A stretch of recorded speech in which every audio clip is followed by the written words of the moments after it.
And here we go again. Another third-rate villain has been replaced by another Waldo. The MC has somehow transported into this game, and it's now the villain, Edward Taylor, who has just been thrown out by his family. In the game, he's a scumbag who is hated and despised by all his classmates. But wait, there's an upside. He has a stat window where he can see all his stats, all at Bikini Bottom.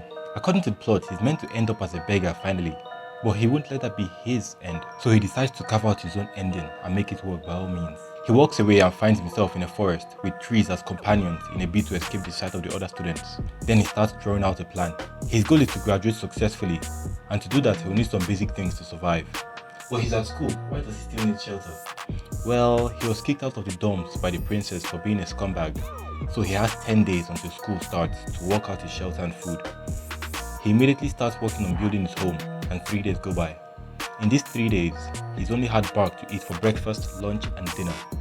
He keeps up the construction and finally gets some sort of structure going with his clothes as bedding. As he finishes, he gets notifications of new skills and his crafting proficiency increases. He builds a harpoon and catches a few fish for lunch, and just as he's about to dig in, he receives an unexpected guest. The person who kicked him out of the dorms, Princess Phineas, arrives. Seeing her right in front of him, he rushes forward and bends the knee.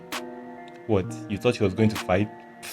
He knows she's crucial for his survival and one word from her can get him expelled. He's not dumb, so he sucks up to her by helping her enter Class A. Only people who find the magic beads are fit to enter Class A, so he helps her find the best one from his knowledge of the plot. And so she enters Class A at the top of the class. Not. She didn't take the bead. She wanted to achieve it by herself, but failed and got into Class F. And that increases her curiosity towards Ed. Meanwhile, at the riverside, Ed just completes his crude fishing rod and catches a fish. Anyway, the term starts and Ed has only one goal in mind: to make sure the storyline is maintained, to get stronger, and to hone his survival skills. Yes, I know that's 3, but it's 1 if you minus the other 2 goals.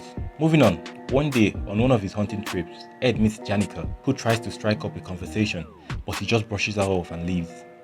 You see, Janica is a genius summoner who everyone looks up to, but she also has a second identity as the boss of Act 1, and only Ed knows about it, so he tries to stay away from her. Later on, when he gets back home, he finds a surprise waiting for him in his house, an even more important character, Lucy. Enough of that, he goes for combat training, where they have to duel, but some things don't go according to plan.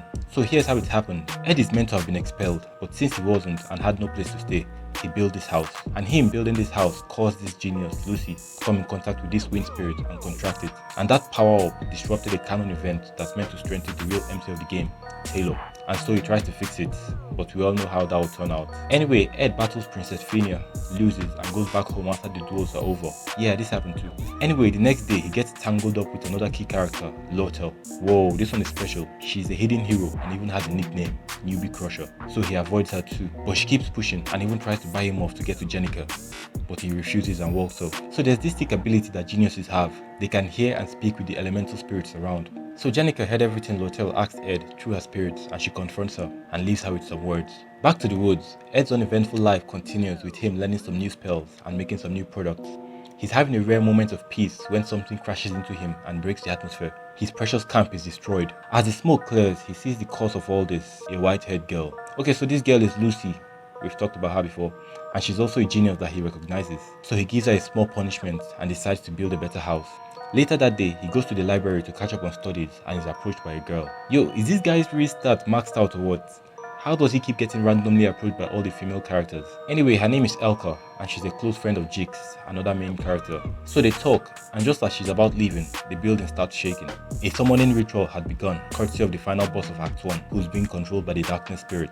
Ed notices that it's happening way earlier than it should have, so he takes control of the students, and with their help, he settles it by kill stealing. As he defeats it, his spirit magic increases and he can now see and contract spirits. And Act 1 wraps up after Janica is punished. And as one thing wraps up, another opens up. It's a burden of love. Anyway, it's vacation time and Ed now has enough time to build a new home for himself. Just as he finishes up, Janica drops by for a talk and the curtains open up to the second act. It begins with strife between the commoner students and the students from noble families influenced by Lortel. And as usual, Ed is in the thick of it. In a bid to make certain of Lortel's victory and get the storyline back on track, he gets involved. According to the main storyline, Lortel doesn't trust anyone, and that helps her win the battle against her father and build her own faction in the academy. But in this reality, because of what she saw with Ed, she confides in the head maid Alice and gets betrayed. But with Ed's help, her plan still works out perfectly, and she gains control of the merchant organization. Yeah, and this happens too. So these are Ed's current stats, and that should wrap up Act 2. I guess not. So now for my ending thoughts, this is just another story where the MC gets isekai'd into a villain and knows the whole storyline. So he tries to maintain that storyline and waddle through, but things keep going awry for him. And little by little he becomes the focal point of events and has even more pull than the real MC. And the more he tries to make the plot go back to normal, the more it skews to a different path, rinse and repeat. And the more he meddles, the more the female characters like and are drawn to him. But if he doesn't meddle, then everything will go south and the plot will change completely. It's basically just like Trash of the Count Family, which was the first of this genre I had ever read. I remember how amazing it was when I started it, and I was like its biggest fan for a long time. All the way from the light novel to the manhwa and all that, and that was its peak. After reading it, these subsequent ones just feel stale. Anyway, we're at the end of the video. Like, sub, ring the bell, and I'll catch you on the next. Anyway, we're at the end of the video. Like, sub, ring the bell, and I'll catch you next time. You Omni Army, we out.